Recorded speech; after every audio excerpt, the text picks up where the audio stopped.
Sure, good evening and congratulations on completing 50 years. People who have been part of this journey for decades and who have just joined the family, I think you're in a great place. We've had some great talks tonight. I think we'd stretch our hands a little bit. I want to ask a few questions. Bear with me. So, how many of you have heard about ChatGPT by show of hands? Yeah, most of you. I think you're all using it to write your assignments now. How about the climate crisis? How many of you heard about the climate crisis? All right, young audience, informed. That's good to hear. What about DALI? A little less than ChatGPT, but it's out there. How many of you think that the quality of the air in Bangalore is toxic? Really, I thought more people would be bothered by this, but very few. Right? So, why am I asking all these questions? Is because I wanted to take you to this picture where innovation is required to solve complex challenges. And now we're in the midst of one of the greatest challenges, which is the climate crisis. Yesterday, this picture was taken, 1969, when a member of our own species landed on the moon and took a picture of Earth. We all have thousands of images on our phones now, but this one is special. For the first time, we saw how beautiful and finite our planet was. Once thought of vast and limitless for voyagers, was now a tiny speck.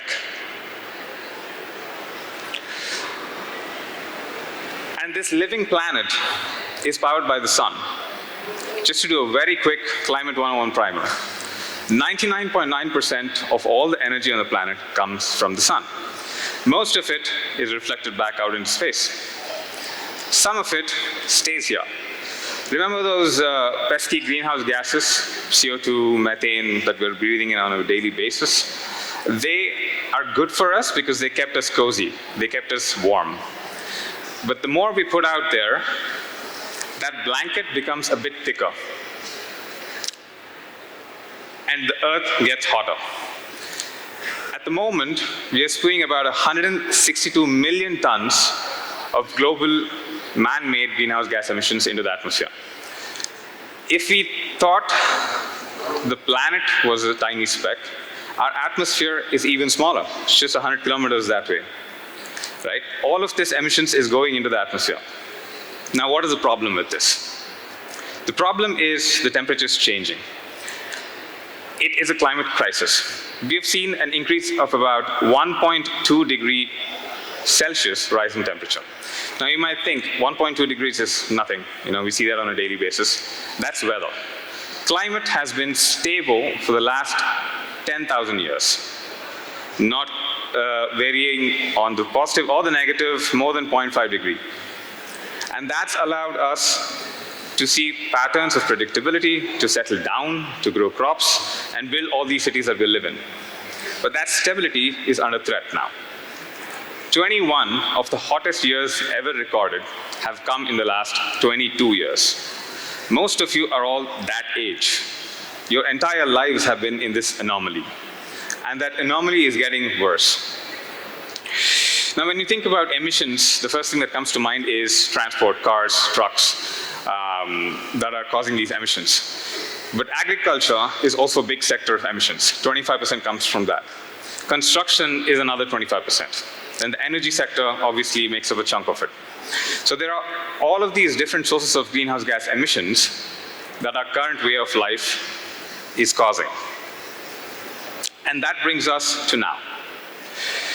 We see a way forward that can be sustainable and aligned with the climate, or we follow the status quo, which is polluting. Now, many of your engineers here who want to work in nice tech jobs, maybe Google or Netflix, some of your artists who've been pigeonholed into the engineering career because rite of passage. Maybe some of you want to take a business path, get an MBA. Now, all of this is very promising, exciting stuff. But how does the future of your careers look like? And despite our differences, we can always fall back on our one common ground, which is Earth. Based on that, I want to emphasize a little bit about a career in engineering, right? You can choose to work for status quo fossil fuel industry, or you can choose to work in the renewable sector. India is building close to 500 gigawatts of renewable energy. But we're also building coal plants. It's sort of contradictory. But we don't have a choice. We still need to build coal because that is the status quo of operations. But here's a controversial thought. If none of you applied to oil and gas companies, wouldn't that send a very strong signal for faster transition? That's exactly what happened in 2019 for a large company called Shell. In its home country of the Netherlands, nobody applied to their finance program. They had 0 applicants. Would you think this company would continue to operate the way it does, or would it choose to transition faster to renewable energies? Now, when we talk about architects and people making these beautiful structures, the status quo uses a lot of steel and cement, which is carbon intensive. But can we innovate to use new materials, have innovations in material sciences?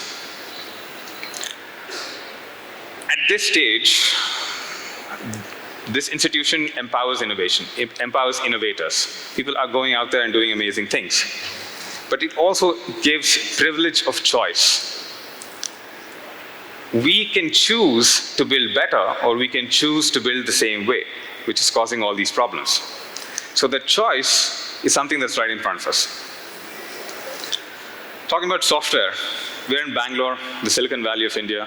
So many software companies out there. And most of you will end up working in software. If you ask your interviewer a question in a year or 2, what is the sustainability strategy of your company?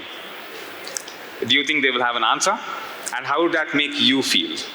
If they defer to a simple sustainability report, can you question them again on what they've done? Every single text message that you send, every image that you post online, has a carbon footprint, because it is going through some data center somewhere that is using fossil fuel energy. I'm so glad that the speakers who came before me mentioned so many topics in mobility, in data centers, in innovation.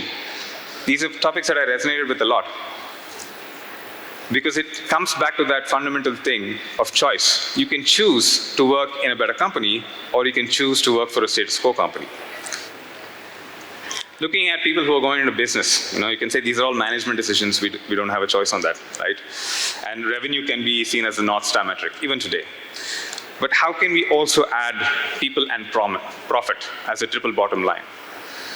You cannot have a sustainable business without resources coming into the company, without natural resources from the planet or from people. If people are saying, I don't want to work for this company, do you think that business is sustainable? I also want to just touch upon healthcare sector. This is a double whammy situation, because the healthcare sector contributes to about 10% of global greenhouse gas emissions. But if the climate goes wrong, if people are suffering from bad air quality with respiratory illnesses, if people are getting poor nutrition because the crops are dying, where do you go to? You go to the healthcare professionals. So the healthcare professionals working in this space can choose to work for a net zero healthcare facility, which reduces its energy consumption, which reduces its waste, and taking a pathway towards net zero, but also helping itself in the long run. Now, that choices that I was talking about, I made that choice 8 years ago to work in the climate space. My job is to build technology products so that we can make more carbon projects.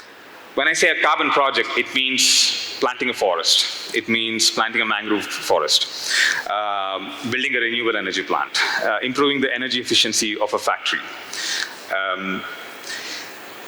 setting up a pump storage facility, setting up a green hydrogen, there are multiple opportunities to set up projects. Everything that reduces, avoids, or offsets carbon emissions into the atmosphere can be classified as a carbon project. And as soon as you avoid, offset a ton of CO2, you can earn a carbon credit. Now that is a financial instrument right now. It is a profitable market. So if you make a bet that, hey, I want to work in sustainability, I want to work in the climate space, it is not an altruistic, philanthropic thing anymore. It's one of economic value. The carbon markets right now stand at $1 trillion economy by itself. A lot of it is in the compliance, some of it is in voluntary. If you've seen Apple's recent net zero video where they have a conference call with Mother Earth, that's a good step, but it's voluntary. They're not under compliance yet, right? And there's a lot of innovation to be made to make these products truly net zero.